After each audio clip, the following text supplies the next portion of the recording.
Hello students, let us come to the next chapter, tongue. So tongue is a muscular organ situated in the floor of the mouth, and it is associated with the function of taste, speech, chewing, deglutition and cleansing of mouth. The main bulk of tongue, it is formed by skeletal muscles which are voluntary in nature. Parts of tongue. Tongue is having three parts: root, tip and body. So root is the attached part of the tongue and tip is the free margin of the tongue, and in between lies the body of the tongue. Body is having superior surface, which is also known as upper surface or dorsum of the tongue, and one inferior surface.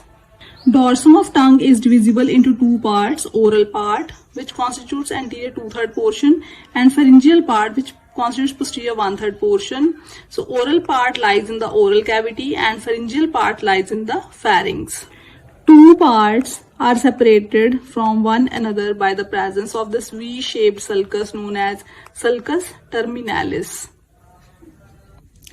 Inferior surface or ventral surface of tongue is smaller as compared to the dorsal surface, and it is confined to the oral part of the buccal cavity only. Root of tongue, that is posterior part of tongue, it is attached above to the styloid process and the soft palate. So here we can see this root, it is attached to the styloid process with the help of styloglossus muscle, and to the soft palate with the help of palatoglossal muscle. Below the root of tongue, it is attached to mandible bone and hyoid bone. So with the mandible, it is attached with the help of genioglossus muscle, and to the hyoid bone, it is attached with the help of hyoglossus muscle. Geniohyoid and mylohyoid. These muscles are also present between the mandible and the hyoid bone. Because of these attachments, tongue remains fixed at its position and it is not swallowed itself with the food. Position of tongue. Tip of tongue lies opposite the upper incisor teeth at rest. Dorsal surface of tongue is convex anteroposteriorly as well as from side to side. Dorsal surface of tongue is divisible into three parts: oral part, pharyngeal part and small posteriormost part. At the junction of oral part and pharyngeal part, there is presence of a V-shaped sulcus known as sulcus terminalis. The two limbs of sulcus terminalis, these meet at a groove known as, or pit, that is known as foramen caecum. Anteriorly, these two limbs extends up to the palatoglossal arch. So about the foramen caecum, we will discuss later on in the development of tongue. So first come to oral part of tongue. Oral part is also known as papillary part of tongue, as it bears large number of papillae over it. Its margins are free and lies in contact with the gums and teeth. And just in front of the palatoglossal arch, here we can find out 4 to 5 vertical ridges. So these are known as foliate papillae. Foliate superior surface of tongue or dorsum of this oral part, it is covered with papillae. And these papillae make the superior surface rough, and in the center we can find out a median furrow in the dorsum of the tongue. Inferior surface is covered with smooth mucous membrane. It is having a median fold in the center known as frenulum. So this fold of mucous membrane attaches the inferior surface of tongue to the floor of buccal cavity. On both the sides of this frenulum, we can see prominence produced by deep lingual veins, and more laterally there is a fold known as plica fimbriata that is directed forwards and medially towards the tip of the tongue. Next part is pharyngeal part or lymphoid part of the tongue. This part lies behind the palatoglossal arch. So this here we can find out this is palatoglossal arch. So behind it and also behind the sulcus terminalis lies this pharyngeal part of the. Its posterior part is also known as base of tongue, and it also forms the anterior surface of oropharynx. This part is deficient in papillae but having large number of lymphoid follicles which constitutes the lingual tonsil. Then posteriormost part of tongue, it is small part. It is connected to epiglottis with the help of 3 folds of mucous membrane. These are 1 median glossoepiglottic fold and 2 lateral glossoepiglottic folds. On both the sides of the median glossoepiglottic fold, we can find out this depression known as vallicula. And on both sides, lateral glossoepiglottic folds separate this part of tongue from piriform fossa, which is present in this area. That is a depression present on both the sides of the inlet of larynx. Next, come to papillae of tongue. Papillae are small projections of the mucous membrane which are responsible for roughness of anterior 2/3 portion of tongue. There are 4 types of papillae: valid papillae or circumvallate papillae, filiform papillae, foliate and fungiform papillae. These are scattered in different parts or different areas of the skin of the tongue. First is valid or circumvallate papillae. These are scattered just in front of the sulcus terminalis. These are 1 to 2 millimeter in diameter and their number is about 8 to 12. Each circumvallate papilla is in the form of a cylindrical projection surrounded by a circular sulcus around it, and wall of the papilla, it is having taste buds. So taste buds are visible here in large number. Next is fungiform papillae. Fungiform papillae are larger near the tip and margin of the tongue, but these are also scattered on the dorsum of the tongue. Fungiform papillae are in the form of mushroom shaped structures. It is having narrow pedicel or connecting part and large head. These are bright red in color. These are larger in size than the filiform papillae and smaller in size than the valid papillae. Next are filiform papillae or conical papillae. So these are more numerous on the presulcal area of the dorsum of tongue, and these provide tongue a velvety appearance. So these are most numerous at the dorsum of the tongue. They are visible in the form of hair-like projections on the dorsum of the tongue. They are smallest in size of all the papillae, and their number is largest. Their apices are pointed, covered with keratin and split into filamentous processes.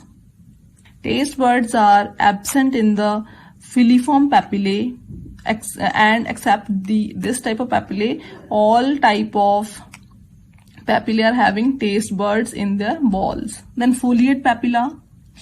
Each foliate papilla is in the form of a fold. So these give folded appearance. These are not much developed in human beings, and only 4 to 5 foliate papillae are present just in front of the palatoglossal arch. Taste buds are present in their walls. Then come to muscles of the tongue. Tongue is having 2 types of muscles: intrinsic muscle and extrinsic muscle. Intrinsic muscles constitutes the bulk of the tongue, and extrinsic muscles attaches the tongue to other structures. Intrinsic muscles occupy the upper part of the tongue, and these are attached to the submucous fibrous layer and are also attached to the median fibrous septum. The function of intrinsic muscles is to alter the shape of the tongue. So intrinsic muscles are arranged in the manner: superiormost muscle is superior longitudinal muscle, present just beneath the mucous membrane of the tongue. Then comes the second muscle, that is the vertical muscle. Then third layer is of transverse muscle, and fourth one is of the inferior longitudinal muscle. First is superior longitudinal muscle. It arises from the fibrous tissue deeper to the mucous membrane of dorsum of tongue. So this surface is dorsum of tongue and this surface is covered by mucous membrane. So the tissue, fibrous tissue which is present beneath this mucous membrane, it gives origin to the fibers of superior longitudinal muscle. And also midline longitudinal septum which is present here, it also gives origin to fibers of this muscle. Then after origin, the muscle fibers passes longitudinally backwards. So from tip to root, the muscle fiber, these runs backwards and insert in the mucous membrane. So for insertion, these passes from somewhat deeper plane to the superficial plane and insert in the mucous membrane of the dorsum of tongue. The action of superior longitudinal muscle is to elevate the tip and margins of the tongue superiorly. So this muscle helps to make the superior surface of tongue concave. Next muscle is vertical muscle, present just beneath the superior longitudinal muscle. The fibers of this muscle run vertically downwards and these are present at the borders of the tongue. So from submucous fibrous tissue, the fibers of this muscle run vertically downwards up to the transverse muscle layer. Third muscle is transverse muscle. So on both the side of this midline septum, its fibers are arranged in the form of transverse plate-like structure. So after origin from this midline septum, its fibers runs transversely to get inserted into the lateral margins of the tongue. So this muscle lies between superior longitudinal above and inferiorly genioglossus muscle, and also the fibers of vertical and transverse muscle, these are intermingled with each other. From the median plane, its fibers runs laterally, but that of vertical muscle, the fibers are present vertically and present more towards the lateral border of tongue. Muscle decreases the width of the tongue. So this muscle makes the tongue narrow and also increases the depth of the tongue. Inferior longitudinal muscle, it is a small or narrow band of muscle present between the hyoglossus and genioglossus muscle. So this is hyoglossus muscle, this is genioglossus. In between these two lies the inferior longitudinal muscle, and its position is more towards the inferior surface of tongue. It extends from root of tongue towards the apex of the tongue. So its fibers run from, this is inferior longitudinal muscle, its fibers run longitudinally from root towards the tip of the tongue. The action of muscle is to curl the tip of tongue downwards, and it helps to make the tongue convex. Dorsum of tongue is made convex by the action of this. Vertical muscles is to make the tongue broad and flat. The nerve supply of intrinsic muscles of tongue. The motor nerve supply to all the intrinsic muscles is supplied by hypoglossal. Next are the extrinsic muscles. Extrinsic muscles which connect the tongue to nearby structures. So first is palatoglossus muscle, styloglossus muscle, hyoglossus and genioglossus. These are the extrinsic muscles. First is palatoglossus muscle, which attaches the tongue to the soft palate. So origin is from the oral surface of palatine aponeurosis. Insertion, this muscle run in the palatoglossal arch and insert at the side of the tongue at the junction of its oral and pharyngeal part. Action is it pulls the root of the tongue upwards, approximate the palatoglossal arches and closes the oropharyngeal isthmus. Second muscle is hyoglossus muscle, extending between hyoid bone and the tongue. Origin is from greater cornu of hyoid bone and lateral part of the hyoid bone. Insertion is at the side of the tongue between the styloglossus muscle and inferior longitudinal muscle of the tongue. Its action is to depress the tongue, make the dorsum of the tongue convex and retract the protruded tongue. So it pulls the tongue backwards if it is protruded. Next is styloglossus muscle, extending from styloid process to the tongue. Origin is from the tip and some part of anterior surface of the styloid process. and it is inserting into the side of the tongue. Action is it pulls the tongue upwards and also backwards. So retraction is also the action of this muscle. Genioglossus. Genioglossus is a large fan-shaped bulky muscle. It arises from upper genial tubercles of mandible. Insertion. Upper fibers insert into the tip of tongue. Middle fibers insert into the dorsum of tongue, and lower fibers insert into the hyoid bone. Action is upper fibers retract the tongue, lower fibers depresses the tongue, and posterior fibers pulls the posterior part of tongue forwards. It means it pulls the tongue forwards or protrudes the tongue. So it is a life-saving muscle. It do not allow the tongue to fall into the oropharynx area. So save the life. Keeping oropharynx patent so that the process of respiration is not interrupted. Nerve supply of extrinsic muscles. All the extrinsic muscles are supplied by hypoglossal nerve except palatoglossus, which is supplied by cranial root of the accessory nerve through the pharyngeal plexus. Sensory nerves. Anterior 2/3 portion of the tongue.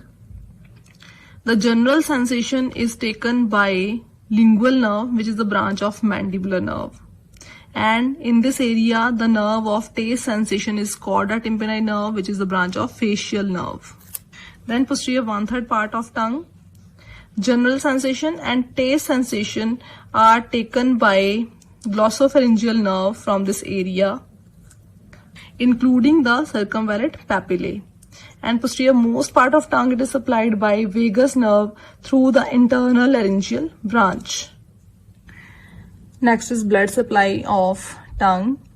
The main blood supply to the tongue, it is given by lingual artery, which is the branch from external carotid artery. So we have also done this lingual artery in detail when we did the branches of the external carotid artery. Then root portion of the tongue. Root of tongue is also supplied by tonsillar artery, which is a branch of facial artery. So this is facial artery arising from external carotid. It gave one branch for the supply of tonsil, which is present towards the posterior part of the tongue. So that tonsillar artery also give branch for the supply of root of the tongue. Then ascending pharyngeal artery, when it is arising from the external carotid, it reaches the pharynx area posterior to the tongue or buccal cavity. So this branch also supplies some part of the root of the tongue or posterior most part of the tongue. Venous drainage. The arrangement of veins of tongue is variable. Two vena comitanthes accompany the lingual artery, and deep lingual vein is the largest vein of the tongue, which is visible on inferior aspect of tongue on both sides of the frenulum. Venae comitanthes of the lingual artery and other tributaries from the deeper part of tongue, these join together to form the lingual vein after crossing the genioglossus muscle. Deep lingual vein, which is coming by receiving the deeper portions of venous blood from deeper portions of the tongue. These reaches in the same area as the lingual vein, and both these vessels then commonly opens into the internal jugular vein. Lymphatic drainage of tongue. Apex of tongue, it is drained into submental group of lymph nodes. Remaining part of anterior 2/3 portion of the tongue is drained unilaterally to the submandibular group of lymph nodes, and a few central lymphatics drain into the deep cervical group of lymph nodes along with the root of the tongue.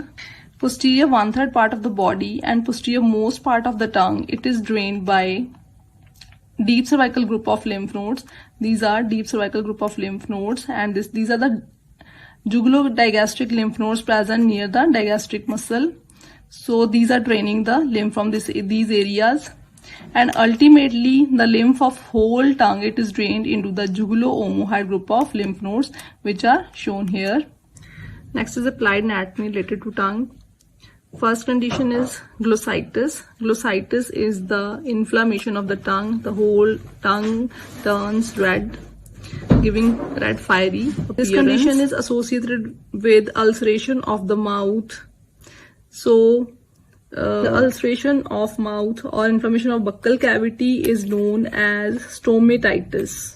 In some anemic conditions, the tongue become smooth. So this is dorsum of tongue, which is visible very in the form of a smooth surface. So this occur because of atrophy of the filiform papillae, which are present here. The surface of tongue, along with bulbar conjunctiva and the skin, these turn yellow in color. Glossitis, there is enormous swelling of the tongue. It fills up the whole buccal cavity and protrudes out of it. It occurs because of the swelling of loose areolar tissue present in the substance of the tongue, and also because of swelling of lymphatics present in the tongue. Cancer of tongue is a common entity, and in this condition, the affected part of tongue is removed surgically. So the cancers of posterior 1/3 portion of tongue are more dangerous, as the cancer may spread to a larger area because this part is having bilateral lymphatic drainage. Sorbitrate, these are the medicines which are taken sublingually, means these are placed under the tongue. These are the medicines for angina pectoris. So because tongue is having great blood supply towards its inferior surface, so these medicines are more quickly absorbed into the blood circulation. Genioglossus is known as safety muscle of the tongue because it protrudes the tongue forwards. If this muscle got paralyzed, tongue will fall back into the oropharynx area and obstructs the airway. During anesthesia, tongue is pulled forward to clear the air passage. During unconsciousness also, patient is turned to lie on the side of the body so that tongue do not fall back into the oropharynx. Next is development of tongue. Development of tongue take place in relation to pharyngeal arches. So these are the pharyngeal arches which appear during the time of development in the fetus. So there are 6 pharyngeal arches, but 5th one disappears and only 5 pharyngeal arches remain. First pharyngeal arch. In relation to first pharyngeal arch, there is appearance of 2 lingual swellings. So these are the 2 lingual swellings, and in between these 2 lingual swellings, we can see this is tuberculum impar. In the center of this tuberculum impar, there is presence of a foramen known as cecum. Foramen cecum is there. So this foramen cecum is present at the junction of the oral and pharyngeal part of the tongue.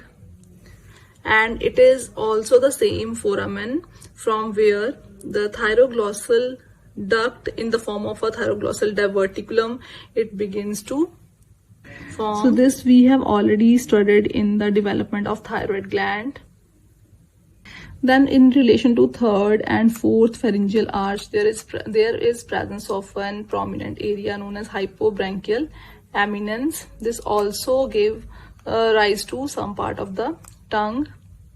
2 lingual swellings in the first pharyngeal arch. These give rise to anterior 2/3 portion of the tongue. So from first pharyngeal arch forms the anterior 2/3 portion of the tongue.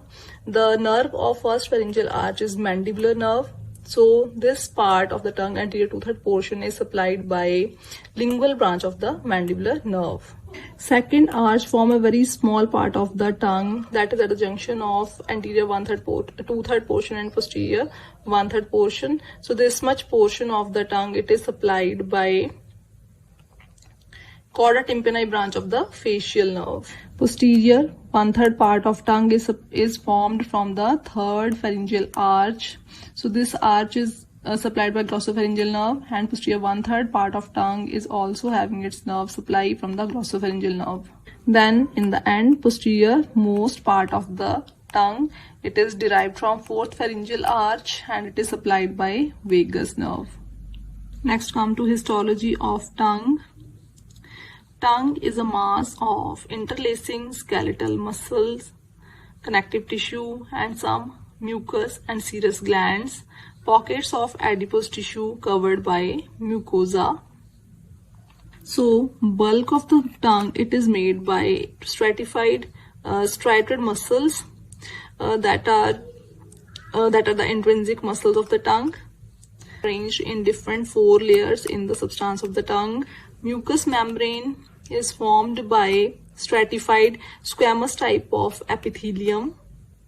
Different type of papillae are scattered at different places in the tongue. Inferior surface of tongue is smooth and superior is it is velvety because of the presence of the papillae. Taste buds are present in the wall of the papillae. Along with these structures, blood vessels and nerve fibers are present which supply the tongue.